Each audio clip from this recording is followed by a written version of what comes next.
Peneliti dari Center of Reform on Economics atau CORE Indonesia, Eliza Mardian, mengatakan harga gabah kering panen atau GKP sebesar Rp6.500 per kilogram mempengaruhi kenaikan harga beras, meski akhir Desember 2025 sudah dinyatakan swasembada beras.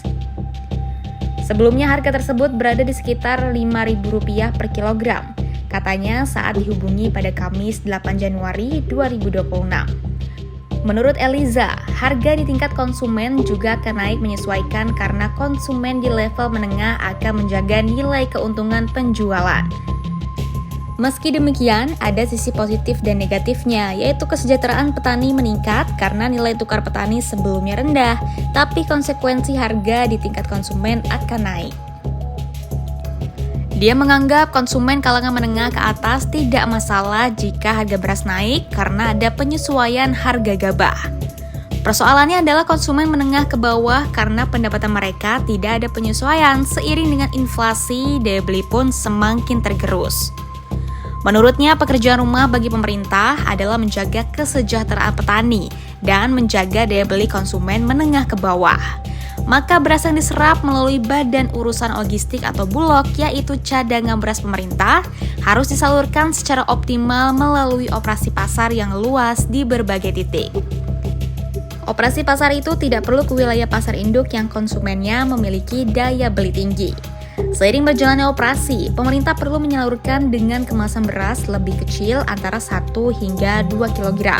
Menggantikan ukuran kemasan beras Program Stabilisasi Pasokan dan Harga Pangan atau SPHP yang berbobot 5 kg. Persoalan lain menurut Eliza, Bulog harus segera menyalurkan stok yang ada dan tidak menumpuk lama. Sebelumnya, Presiden Prabowo Subianto mengklaim Indonesia telah mencapai swasembada beras pada akhir 2025.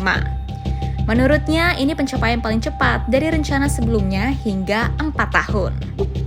Meski dinyatakan swasembada, Badan Pusat Statistik atau BPS mencatat lonjakan harga beras di tingkat eceran, grosir, hingga penggilingan. Deputi Bidang Statistik Distribusi dan Jasa BPS Puji Ismartini mengatakan, rata-rata harga beras per Desember 2025 naik dibandingkan Desember 2024. BPS mencatat rata-rata harga beras eceran pada Desember 2025 sebesar Rp15.061 per kilogram.